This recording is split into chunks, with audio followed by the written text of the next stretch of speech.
नाशिकमधल्या गोदावरी प्रदूषणाचा मुद्दा तापलाय। गोदावरी नदीच्या प्रदूषणावरून साधू महंत आता आक्रमक झालेत।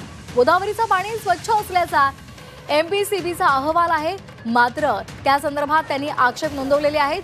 एमपीसीबीच्या अहवालावरच साधू आणि महंतांनी आक्षेप नोंदवलेले आहेत। एमपीसीबीच्या वेबसाईटवरील नदी शुद्धतेच्या अहवालावर त्यांनी प्रश्न उपस्थित केले। आताची महत्त्वाची बातमी आपण पाहतोय। नाशिकमधल्या गोदावरी प्रदूषणाचा मुद्दा तापलेला आहे। गोदावरी नदीच्या प्रदूषणावर साधू महंतांनी आक्रमक पवित्रा घेतलाय। गोदावरीचं पाणी स्वच्छ असल्याचा एमपीसीबीने अहवाल दिला आणि त्यावरच साधू संतांनी आणि महंतांनी आक्षेप नोंदवलाय।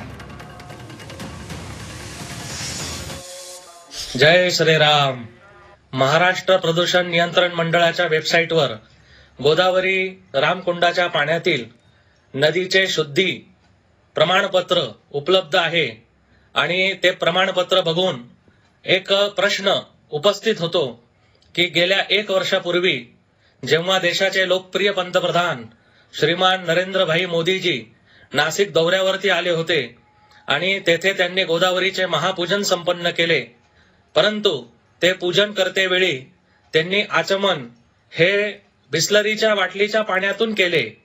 तर पंतप्रधान नरेंद्र मोदीजी यांना बिस्लरीच्या पाण्याने आचमन का करावे लागले? कारण की गोदावरीचं पाणी हे बिस्लरीपेक्षाही शुद्ध आहे, असं महाराष्ट्र प्रदूषण नियंत्रण मंडळाच्या वेबसाईटवर उपलब्ध आहे।